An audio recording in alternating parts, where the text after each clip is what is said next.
कुरार गाव, विमनगर, मालाड पूर्व येथील हे प्रकरण त्याचे आणखी एक गंभीर उदाहरण मानले जात आहे. दरम्यान, विमनगर परिसरातील स्थानिक रहिवाशांनी दिनांक 21 एप्रिल 2026 रोजी सुरू असलेल्या झोपडपट्टी पुनर्विकास योजनेतील कथित अफरातफरीबाबत भारतीय जनता पक्षाचे विधानसभेचे सदस्य तसेच महाराष्ट्र प्रदेश मुख्य सचिव श्री.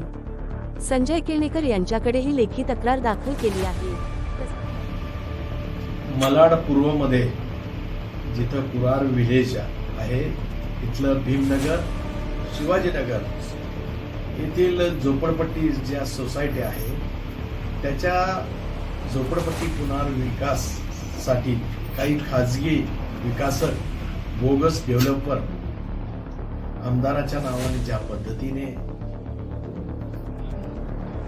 तिथल्या कामगारांना, तिथल्या रहिवाशांना दादागिरी करताय, त्यांना न माहिती होता तिथला सर्वे करताय, झोपडपट्टी पुनर्विकासासाठी बळजबरीने खाजगी विकासक सर्वे करतो आणि ते क्षेत्र आपल्या हाती यावं, ठराविक बिल्डरच्या हाती जावं म्हणून ह्या काही गुंडांच्या टोळ्या, काही दलालांच्या टोळ्या ह्या आमदारांचे, नगरसेवकाचे नाव घेऊन लोकांची फसवणूक करत आहे.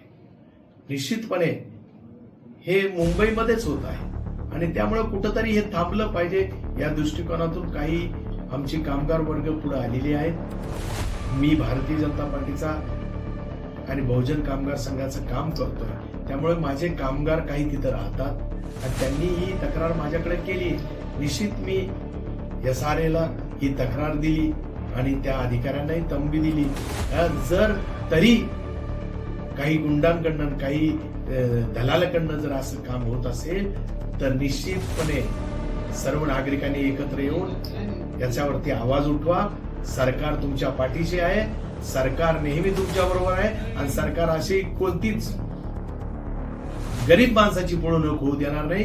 पण त्याच सोसायट्या, त्या सोसायटी त्याला रहिवाशाला विचारल्याशिवाय खाजगी विकासकाच्या हातात जाऊ देणार नाही, नाहक सर्वे करू देणार नाही आणि निश्चितपणे तुम्हाला न्याय देण्याची भूमिका सर्व कामगारांना, झोपडपट्टीमधील रहिवाशांना आणि झोपडपट्टी पुनर्विकास जी मंडळी करते त्यांच्या विरुद्ध मोठा कायद्यानं कारवाई करण्याचं काम करेल आणि तुम्हाला दिलासा देण्याचं काम सरकार करेल एवढंच यावेळेस सांगतो.